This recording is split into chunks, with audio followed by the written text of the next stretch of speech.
was a brief video, but you have seen that we have many similarities with India in terms of architecture, in terms of our ethnicity, people. You know, we have very strong historical bonds with India for the millennia.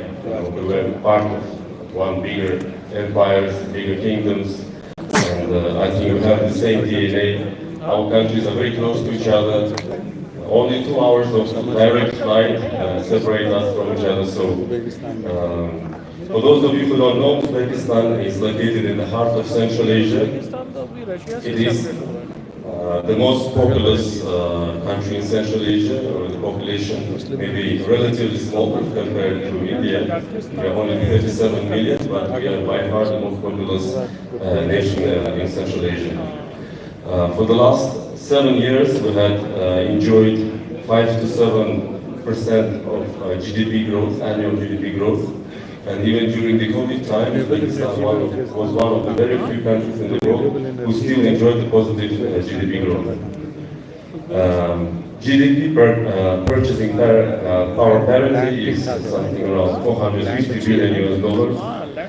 Total foreign trade turnover is around 65 billion, with exports amounting to 25 billion and import for 38 billion.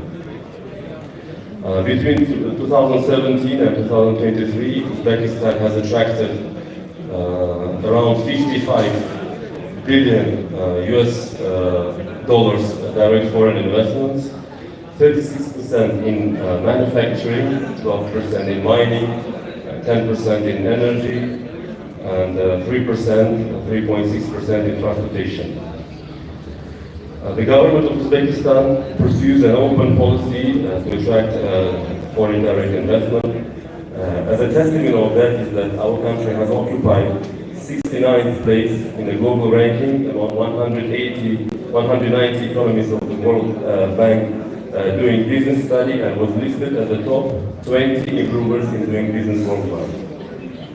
There are specific governmental laws and regulations in place to protect rights and interests of investors, inviolability of the property, creation of the level playing field for local and foreign investors.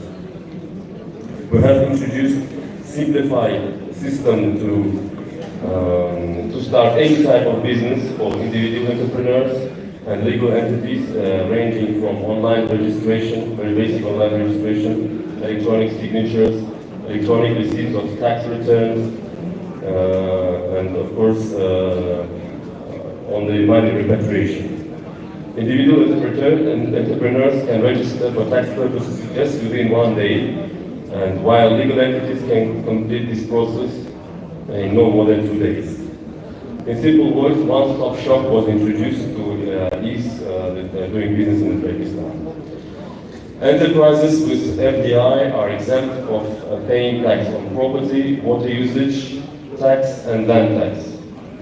We guarantee full exemption for customs duties for the import of machinery, technological equipment, devices, raw materials, and components. We have established 22 industrial free economic zones. Of these, 5 of them are dedicated to pharmaceutical zones, and one of them is pharmaceutical clusters. Participants in these zones receive tax and customs benefits for a period of 3 to 10 years, depending on their investment. Speaking about our bilateral relation with India, I mentioned that we have millennia-old ties, cultural ties, historical ties. Lately, Uzbekistan is known in India probably for the Tashkent Peace Agreement. The peace agreement between Pakistan and India was signed in our capital back in 1966 by the late Prime Minister Bahadur Shastri. More recently, after we gained independence, they became one of the largest partners of our country. Something like 15 years back, we have signed. We have elevated our bilateral relations to the strategic level. Today, we have very strong connectivity with India. Nowadays, we have something like 11 weekly flights from Tashkent to Delhi, direct flights, only 2 hours, 15 minutes. And soon, from August, we will have 18 flights a week. And we have 2 weekly flights from Mumbai. In 2023, foreign trade turnover between our countries has amounted to 800 million US dollars, which is of course a very low figure compared to the potential that we have. And my dear fellow colleague Ambassador Ferran has just mentioned that the connectivity is the key in terms of trading with India. And unfortunately, we don't have direct access to the Indian market by land. We have access only through the ports of Chabahar, Awadh, and of course, we do support this initiative. We are discussing it on a trilateral level, how to promote this route, and so India will have a direct access to the Central Asian markets, and Central Asian countries will have direct access to the Indian market. In recent years, there have been an increase in numbers of investors from India to different sectors of our economy, namely in producing pharma. There are big companies, Indian companies.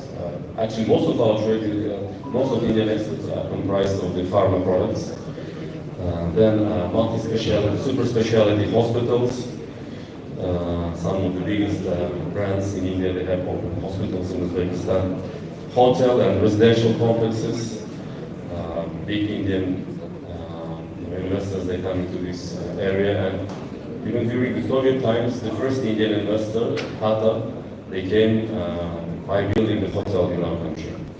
Nowadays, we have also cooperation in textile, hotel management, higher education, mining. Overall, we have more than 420 enterprises in our country with the participation of Indian capital, and out of them, 280 with 100% Indian capital.